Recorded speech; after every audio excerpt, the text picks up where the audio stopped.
What's up again, everybody? After my recent unboxing of the Warhammer 40K Dice Masters products, I thought it would be a good time to make a video explaining the two new keywords, range and frag. Let's begin with range. The range keyword states when this character attacks, all active characters with range deal damage equal to their range value to target opposing character die. So let's unpack that a little bit. The range keyword triggers when a range character is declared as an attacker. At the moment that the range keyword is triggered, all active range character dice are triggered and those triggers enter the queue. The active player's range characters will deal damage equal to the range number on their card first, and the opposing player will then resolve their range triggers even if those character dice have been KO'd via the active player's range damage. So basically, attack with a range character, use all of your range triggers, your opponent uses all of theirs, and then they get to declare their blockers. Now here's another thing about range. While it says that all of your active character dice deal their range damage to target opposing character die, you are allowed to deal each source of range damage to a variety of character dice rather than simply selecting one die on the opposing side and sending all of your range damage there. Another very important thing to remember about range is that being a keyword ability, it behaves a bit differently from a when attacks ability. Instead of all range characters triggering per attacking range character,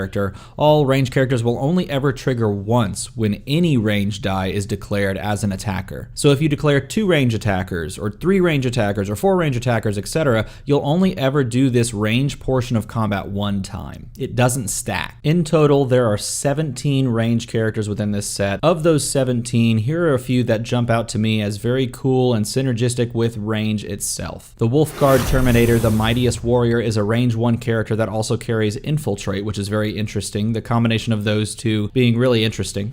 Primaris Inceptor Meteoric Descent and Primaris Reaver Lightning Assault are basically carbon copies of one another with a few changes in die stats. I really like the 4-cost Storm Boys Choppa Storm that has Intimidate and the global that says pay a bolt once per turn target character gets range 1.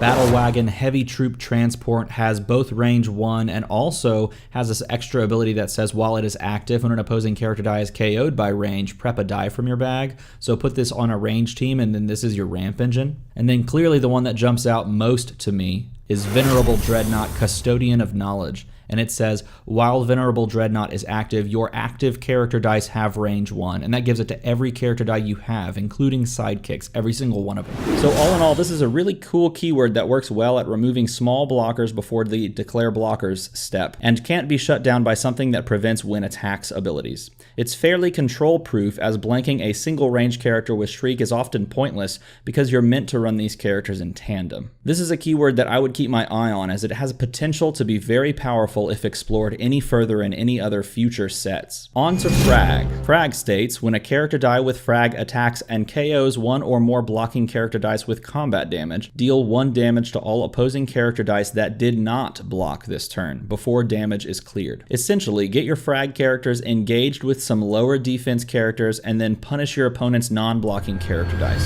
So this one takes a bit more setup than range. With range, you just need to purchase the range character dice and attack. With frag, you'd need to both engage with a blocker and KO it in order for the ability to trigger. That being said, frag can be very powerful in its own right when placed on a low-cost, high-attack character. Consider the outcomes when you attack with 2 level 3 Primaris Intercessors. If your opponent declares no blockers, then they are consigning themselves to taking 8 damage, or plan to place some sort of removal or damage mitigation. If they block, then they would need to block with characters that have a defense of 5 or higher, otherwise frag will trigger. If frag only triggers once, then the opponent is losing all of their sidekicks. If it triggers twice, then they're likely losing a bit more. Stack up a few more frag characters and you begin to create some real problems for your opponent when blockers are assigned. I would certainly say that this takes a bit more work to get off, but the ability to threaten your opponent's entire board with aggressively statted characters is certainly nothing to scoff at. Now there are only 7 cards with the frag keyword within the entirety of the set. That includes team packs and the box set. Of those 7, I'm a big fan of Primaris Intercessor, just because it's a 2-drop with frag. The Primaris Aggressor has both frag as a 4-drop and a global that says pay 2 fists. Once per turn, all character dice get +1 attack. The Primaris Repulsor Hover Tank is a 6-drop, which is a little expensive just for the keyword frag, but it also has this ability that says while Primaris Repulsor attacks, at least 1 character die must be assigned to block it if able. And this is good because it forces the frag to most likely take place with its high attack stat on top. And we couldn't talk about frag without talking about Stompa Mechanical Oracle God because it's got both Overcrush and Frag,